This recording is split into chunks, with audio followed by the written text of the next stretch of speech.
All right, let's talk about the protests over the weekend, or lack thereof. Let's talk about the age of the protesters, because that's something people are talking about. In fact, let's begin right there with the age. I know several reporters who were on the ground with the different No Kings protests, attempted riots around the country. Almost every single friend I had who was there remarked to me, or remarked publicly, that it was old. The crowd was old. It was a bunch of senior citizens. It was a bunch of, well, this. I'm just so scared. I'm 74 years old. I worry about everything. And I just am so scared and upset, and I don't understand why people did and voted for this person. Let's talk about that. In fact, let's just have a little chat, shall we? You saw that. I saw that. And it's unbelievably sad for a variety of reasons. But one of the things that really hits you is 74 years old? 74 years old, and you're some completely insane nut job crying on TV over things that aren't true? How can this be? And you want to know why you had that thought? Why I had that thought? Because we have this image of what an older person should be. Us normal people, or maybe you are an older person. We have this image of what a 74-year-old woman should be.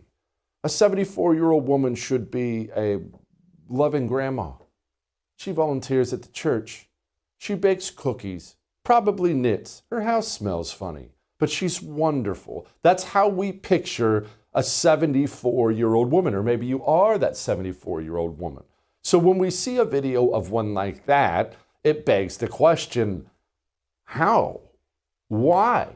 When you look at the protests, because hardly anybody showed up, which we'll get to in a moment, but when you look at the protests, all these people, legions of old people, hardly any young people. How? Why? Well, let me explain. Let me pause on this and explain. I read a story a little while back. It wasn't important. It certainly wasn't national news. I think it was out of New Jersey, possibly New York. It was a mafia story. And the story was some mafia guy had capped some other mafia guy in the head, shot him, killed him. And the guy who did the killing was late 60s. I want to say he was 68 years old. And it hit me then, 68 years old? You should be a grandpa. You should be at your grandson's t-ball games and stuff like that. What are you, you're shooting people in the head at 68 years old? But here's the thing about life and the way life works, you see. You will choose a path in this life. And if you choose the wrong path, you will actually get worse the longer you're on it. You will lose more and more of your mind and your soul the longer you are on the bad path. Think about it like alcohol. If I go out tonight, I take the earpiece out of my ear, and I buy a whole bottle of whiskey, and I drink a whole bottle of whiskey tonight. Oh, I won't be here tomorrow.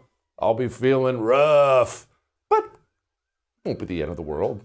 Give me a day, some water, some ibuprofen, and I'll recover just fine. But what if I did that every single day for a year? What's my health look like? What's my liver look like? Now 2 years, now 3 years, now 4 years. What do I look like? What do I physically look like after 20 years of that?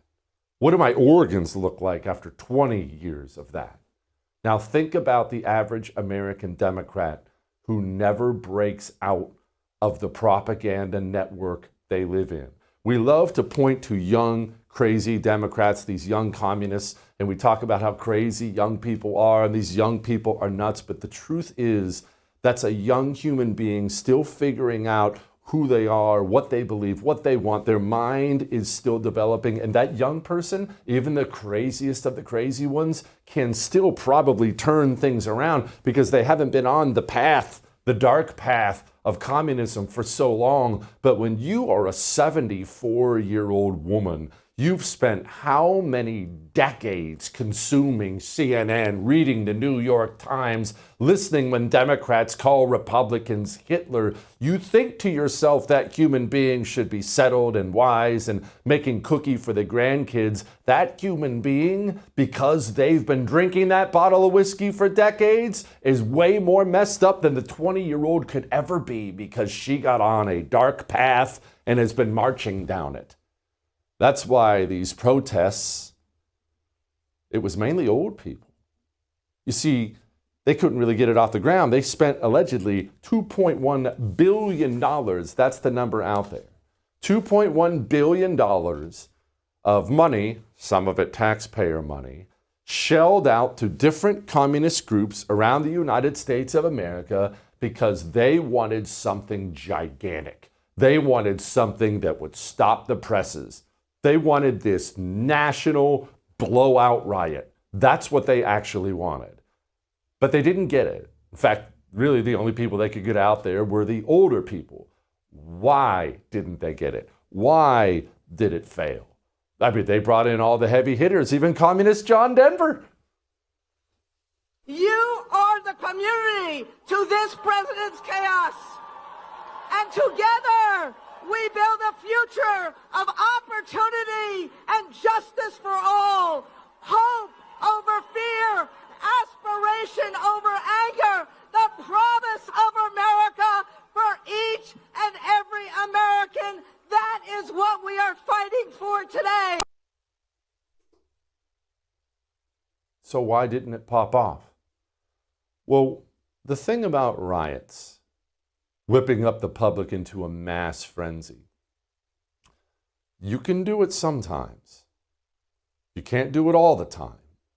And if it turns out, if the cause turns out to be a scam, you will have difficulty bringing out the normies the next time you want to have one. You see, that's what takes a riot from being some fairly embarrassing little protest with Communist John Denver into being something that looks huge, that looks national. It's not the communist agitators. You can always pay those freaks and get them out into the streets. You need the normies to participate. You need average, normal American to turn through the channels on the television and see protests and think, I want to get involved. You need normie American to get on Facebook or wherever they are and say, oh my gosh, did you see that? They're protesting downtown. Let's go. But the reason the numbers weren't there is that normie Americans stayed home. Why? Why did the normie Americans stay home? Why can't the communists seem to whip people up into a frenzy anymore? Two reasons, two gigantic reasons. COVID and George Floyd. COVID, we watched a lot of this. I want to be clear in how I characterize this. This is mostly a protest. It is not, generally speaking, unruly. That ain't a riot, what we're seeing right now in Minneapolis. Any reasonable person would say we shouldn't be destroying other people's property, but these are not reasonable times. And please, show me where it says that protests are supposed to be polite and peaceful. The beautiful thing is we're seeing citizens who are caring and concerned. They're hitting the streets. Heartwarming to see so many people turn out peacefully. You know, Brooke, I think this is a march, really. But as they're coming off, it's peaceful. They're saying peaceful protest. Across the country, it's bringing people together, community with unity. People are risking COVID to explain to this country that we're fed up. What happened was the American communist, he turned on Norm and Normie, turned them into fellow rioters, fellow travelers, and the American people, many of them, they took to the streets. They participated in communist-created insanity. Whether it's the mania around COVID, you better wear a mask or you can't come to Thanksgiving. Maybe it's the St. George Floyd stuff. But what happened was, at the back end of all that, normie American, not talking you and me always knew the truth.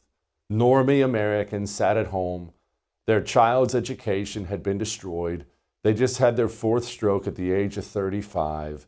They realized that taking Aunt Jemima off of the pancake batter probably didn't do anything to solve the problem of racism. Normie American looked around at the end of communist agitation after communist agitation, and they said to themselves, I don't feel like these people are honest brokers. I don't feel like the media, the Democrat Party, I don't feel like anything they're saying is true. The last time I went along with these things, my country got melted in front of me. Now what's happened is Democrats have reached the end of their current credibility. They may get some back one day. That's how it works. But as of right now, the true crisis for the American media, the true crisis for the American Democrat Party is a credibility crisis. They took the last of the public trust and they built a George Floyd statue with it. And now, Normie stays at home when Randy Weingarten screeches at them from the stage. It's wonderful.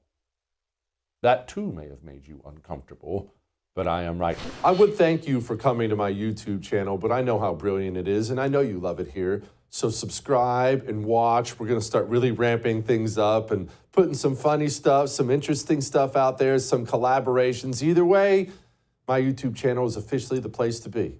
So stick around.